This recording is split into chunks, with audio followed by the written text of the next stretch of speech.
अस्सलामुअलैकुम दोस्तों, कैसे सब लोग। आज बहुत ज़्यादा इम्पोर्टेंट लेक्चर है, बहुत ही ज़्यादा फर्स्ट ईयर का चैप्टर नंबर 1 का। वो हमारा टॉपिक है भाई मैथ स्पेक्ट्रोमीट्री।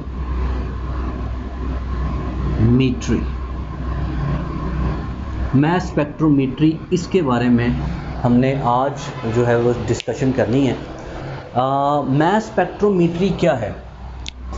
ये एक टेक्निक है जिससे हम क्या करते हैं, आइसोटॉप्स का क्या फाइंड करते हैं, मास, रिलेटिव एटॉमिक मास फाइंड करते हैं। इस तरीके के ज़रिए हम क्या फाइंड करते हैं जी, मॉलिक्यूलर मास। बिल्कुल सही कह रहा हूँ मैं, मॉलिक्यूलर मास यानी ऑर्गेनिक केमिस्ट्री में मॉलिक्यूल्स का मास फाइंड करना, फिर इसके साथ साथ उनका मॉलिक्यूलर स्ट्रक्चर फाइंड करना, ये भी इसी टेक्निक का हिस्सा है। मॉलिक्यूलर स्ट्रक्चर, इसके ज़रिए मॉलिक्यूलर स्ट्रक्चर की कंफर्मेशन की जाती है। मतलब ऑर्गेनिक कंपाउंड जो ऑर्गेनिक केमिस्ट्री सिंथेसिस करवाई जाती है ना, तो उसमें सबसे पहले ये कहा जाता है जी जाओ मैस स्पेक्ट्रोमीट्री करवा के लाओ। यानी उससे हमें ये पता चलता है कि जो कंपाउंड मैंने बनाया है क्या वो वाकई बना है, वो क्या होगा, उसका स्ट्रक्चर कंफर्म करेगा। ठीक है, उसके स्ट्रक्चर से हमें कंफर्म होगा कि जो हमारा कंपाउंड हमने बनाना चाहा है क्या वो बन रहा है या नहीं। ठीक है जी, तो ये मास स्पेक्ट्रोमीट्री है। अब इसमें जो हम इंस्ट्रूमेंट इस्तेमाल करते हैं वो क्या है, वो है मास स्पेक्ट्रोमीटर। मास स्पेक्ट्रोमीटर ये हमारा इंस्ट्रूमेंट है। तो ज़रा डेफिनेशन देखें। डेफिनेशन में क्या है कि ये एक ऐसा इंस्ट्रूमेंट है जिससे हम क्या फाइंड करते हैं, हम फाइंड करते हैं जी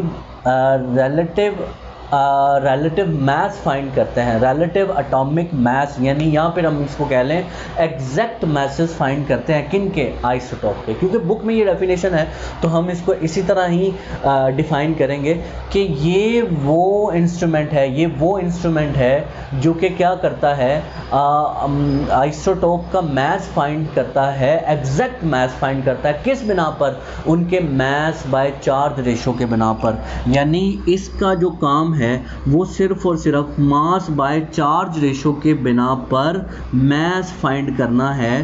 किन का? आइसोटॉप्स का। क्योंकि हमारा जो सिलेबस है वो सिर्फ आइसोटॉप को डील करता है, मॉडर्न मैथ स्पेक्ट्रोमेट्री की तरफ नहीं जाता, इसलिए हमने इसमें जो बातें करनी है वो सारी की सारी मैथ्स आइसोटॉप के रेलेवेंट बात करेंगे। ठीक हो गया। चलेंगे ज़रा डायग्राम जो पिक्चर है उसमें देखें। इस स्लाइड में आपको जो चीज़ नज़र आ रही है वो क्या है, प्रिंसिपल ऑफ मैथ स्पेक्ट्रोमीटर। यानी मैथ स्पेक्ट्रोमीटर में हम करेंगे क्या, सबसे पहला जो स्टेप है वो है वोलेटिलाइजेशन। वोलेटिलाइजेशन को हम वेपोराइजेशन भी कह सकते हैं। अब वोलेटिलाइजेशन किन की जाती है, ये जहन में रखिएगा। वोलेटिलाइजेशन की जाती है किन की? सॉलिड की जाती है। यस, सॉलिड और लिक्विड की वोलेटिलाइजेशन की जाती है। ठीक है, इनकी वोलेटिलाइजेशन होगी यानी कि वो वेपोराइज होंगे। अगर कोई हमारा सैंपल क्या है, अगर कोई सैंपल गैस है तो फिर उसकी वोलेटिलाइजेशन तो नहीं होगी या वेपोराइजेशन नहीं होगी, वो तो ऑलरेडी उसी हालत में मौजूद है। इसलिए हम क्या करेंगे, हम वेपोराइजेशन गैस के लिए नहीं करेंगे, लिक्विड और सॉलिड के लिए करेंगे। तो पहला स्टेप, हमने सैंपल लिया, उस सैंपल की हमने क्या करवाई, वेपोराइजेशन या वोलेटिलाइजेशन। दूसरा स्टेप क्या करवाएंगे, हम आयनाइजेशन करवाएंगे। क्या मैंने कहा है, आयोनाइजेशन। अब ये आयनाइजेशन किस बिना पर होगी, ये आयनाइजेशन होगी हाई एनर्जी इलेक्ट्रॉन बीम की वजह से। क्या? हाई एनर्जी इलेक्ट्रॉन बीम की मदद से हम क्या करवाएंगे, आयनाइजेशन करवाएंगे। आयनाइजेशन कौन सा हो गया प्रोसेस, दूसरा प्रोसेस। तीसरा काम, हमने जो हमारे आइंस बन चुके, मतलब प्रिंसिपल में जो पहला काम था वोलेटिलाइजेशन, दूसरा जो काम है हमारा वो क्या है, दूसरा काम आयनाइजेशन, तीसरा काम है एक्सेलरेशन। अब एक्सेलरेशन का क्या मतलब है? एक्सेलरेशन का मतलब है स्पीड अप करना। स्पीड अप करना मतलब जो आयंस आयनाइजेशन की सूरत में बने हैं, एक्सेलरेटर का काम है कि उन आयंस की स्पीड को बढ़ा देना। एक्सेलरेटर का क्या काम है? कि उन आयंस की स्पीड को बढ़ा देना, ये एक्सेलरेटर का काम है। तीसरा काम जो है वो है सेपरेशन, जो लास्ट काम की तरफ हम आ रहे हैं वो है separation according to mass by charge value. अब separation according to mass by charge value वो किस में होगी? वो होगी जी मैग्नेटिक एनालाइजर में। मैग्नेटिक एनालाइजर यानी यहाँ पर मैग्नेटिक फील्ड क्या करेगा? सेपरेशन करेगा। किस बिना पर? यहाँ पे मैंने लिखा मास बाय चार्ज के बिना पर सेपरेशन करेगा। ठीक, उसके बाद जो ज़ाहिरी बात है कोई ना कोई रिज़ल्ट तो पैदा होंगे। जो रिज़ल्ट पैदा होंगे उनको रिकॉर्डिंग की जाएगी, यानी रिज़ल्ट पैदा किया जाएगा, रिज़ल्ट बनाया जाएगा और रिज़ल्ट कौन? कंप्यूटर जनरेटेड होता है। ये रिज़ल्ट किसकी शक्ल में? मास स्पेक्ट्रम की शक्ल में दिखाया जाता है। आप मास स्पेक्ट्रम देख लें, ये मास स्पेक्ट्रम नियोन का मास स्पेक्ट्रम आपको नज़र आ रहा होगा। इसमें कुछ पीक्स आपको नज़र आ रही होंगी, कुछ लेंथ आपको नज़र आ रही होंगी। आपको नियोन की 3 पीक्स नज़र आ रही होंगी जो कि एक इस तरह से है और आपको नज़र आ रहा है कि ये पीक्स 3 डिफरेंट लेंथ की हैं, डिफरेंट हाइट की हैं, फिर ये 3 पीक्स भी हैं।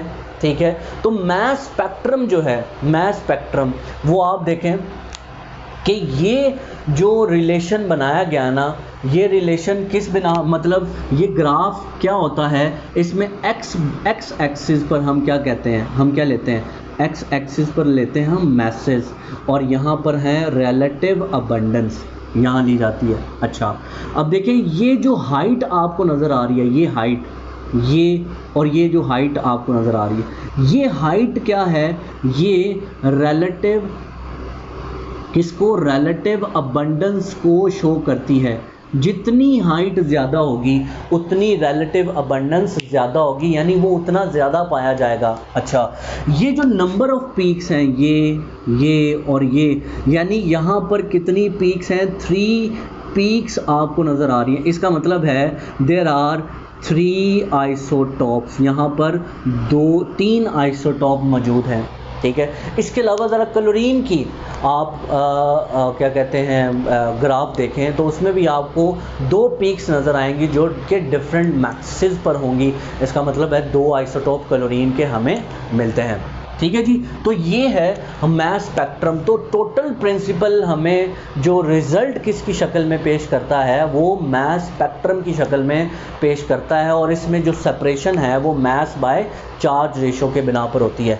तो लोग ज़रा ये चीज़ें जो है कुछ वो मुझे एक्सप्लेन करने दें। वो ये है कि मास बाय चार्ज का क्या मतलब है।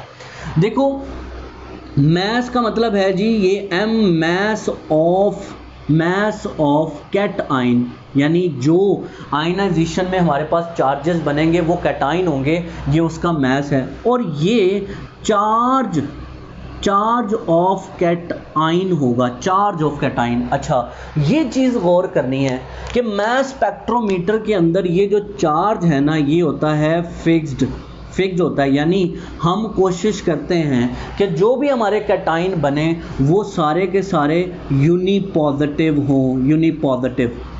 ठीक है, ये कैसे करते हैं ये हम वर्किंग में डिस्कस करेंगे इंशाल्लाह, जो नेक्स्ट लेक्चर है हमारा। तो इसके अंदर जो चार्ज है वो तो हो गया फिक्स्ड, इसका मतलब है जितने भी कैटाइंस हैं उन सब पर पॉजिटिव चार्ज होगा। अब ये मास मुख्तलिफ होगा, क्योंकि डिफरेंट आइंस है ना, डिफरेंट आइसोटोप हैं, तो डिफरेंट आइसोटोप होने के बिना पर उनका जो मास होगा वो मुख्तलिफ होगा। मिसाल के तौर पर अगर मैं नियोन की बात करता हूँ तो नियोन के 3 आइसोटोप हैं, 20, 21 और 22। ये 3 आइसोटोप हैं। इसका मतलब है अगर मैं नियोन लेता हूँ तो नियोन पर जो चार्ज है वो तो फिक्स्ड हुआ, तो 20, 21 और 22 यानी मुख्तलिफ मैसेज की वजह से इनकी मास बाय चार्ज वैल्यू मुख्तलिफ होगी ना। मुख्तलिफ होगी। तो इस बिना पर, in charge by mass value के मुख्तलिफ होने के बिना पर क्या किया जाता है, इसको मास स्पेक्ट्रोमीटर मैग्नेटिक एनालाइजर में इसको सेपरेट कर देता है।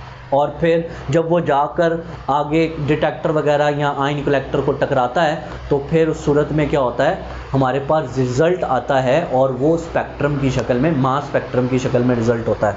अच्छा, इसमें हमारे पास 3 टाइप्स हैं, आप स्लाइड में देखें 3 टाइप्स हैं हमारे पास, एस्टन, डेम्स्टर और मॉडर्न मास स्पेक्ट्रोमीटर। एस्टन, डेम्स्टर और मॉडर्न मास स्पेक्ट्रोमीटर। तो ज़रा इनका फ़र्क भी देख लेते हैं कि एस्टन क्या है। देखो, एस्टन जो है ना, ये साइंटिस्ट थे एस्टन, FW एस्टन, इन्होंने ये डिस्कवर किया था। और ये था, एक तो ये बहुत पुराना था और बिल्कुल इनिशिएट पाइनियर थे, इन्होंने ही ये डिस्कवर किया था। यानी ये जो इंस्ट्रूमेंट है या जिसको कह लें मास स्पेक्ट्रोमीट्री इजाद करदा ही इनकी है। तो इनका जो मास स्पेक्ट्रोमीटर था वो बहुत सादा था और इसमें जो सेपरेशन थी वो जो एटॉमिक मैसेज हैं उनके बिना पर की जाती थी, एटॉमिक मैसेज। फिर इसके अलावा इसमें जो सैंपल सेपरेट किए जाते थे वो गैसेस की शक्ल में सैंपल होते थे, उनकी सेपरेशन होती थी। ठीक है। अच्छा, जो तीसरा है वो है डेम्स्टर। डेम्स्टर जो है वो किस बिना पर, मास बाय चार्ज रेशो के बिना पर सेपरेशन करता है आइसोटोप की। और ये किन एलिमेंट्स के लिए होता है, बल्कि ये किन एलिमेंट्स के लिए है, ये उन एलिमेंट्स के लिए है जो किस फॉर्म में हो, सॉलिड में और लिक्विड में और गैस में। इन तीनों फॉर्म में हो तो डेम्स्टर मेजरमेंट कर सकता है, चाहे सॉलिड में हो, चाहे लिक्विड में हो, चाहे वो गैस में हो, तो डेम्स्टर इनकी मेजरमेंट कर सकता है। ठीक है। लेकिन एस्टन ये नहीं कर सकता था और वैसे भी ये पुराना था तो डेम्स्टर जो है ना उससे कुछ बेहतर है। आखिर में हमारे पास जो चीज़ आती है वो है मॉडर्न मास स्पेक्ट्रोमीटर। अच्छा, मॉडर्न मास स्पेक्ट्रोमीटर में ना सिर्फ मॉडर्न का इन दोनों से सिर्फ एक चीज़ का फ़र्क है, वो है डिटेक्शन टेक्निक। यानी अगर आपके पास डेम्स्टर और इसके साथ आप क्या लगा दें, एम्पलीफायर प्लस इसमें रिकॉर्डर लगा दिया जाए, रिकॉर्डर जो कि ग्राफ बनाता है, डेम्स्टर प्लस एम्पलीफायर प्लस रिकॉर्डर, तो ये क्या बन जाएगा, मॉडर्न मास स्पेक्ट्रोमीटर बन जाएगा। यानी कि मॉडर्न मास स्पेक्ट्रोमीटर में किस चीज़ पर काम किया गया, डिटेक्शन पर काम किया गया, डिटेक्शन ऑफ आइसोटोप, इस पर काम किया गया। बाकी जो प्रिंसिपल था वो सारे का सारा पीछे वाला था कि इनमें मास बाय चार्ज रेशो के बिना पर सेपरेशन होती है, तो सारा का सारा काम जो है वो वही है जो हमने आगे जो करना है और जो डेम्स्टर में किया जाता है। यहाँ पर हमारा लेक्चर का आधा हिस्सा ख़त्म है। इंशाल्लाह नेक्स्ट लेक्चर में हम इसकी वर्किंग पर बात करेंगे। अल्लाह हाफ़िज़।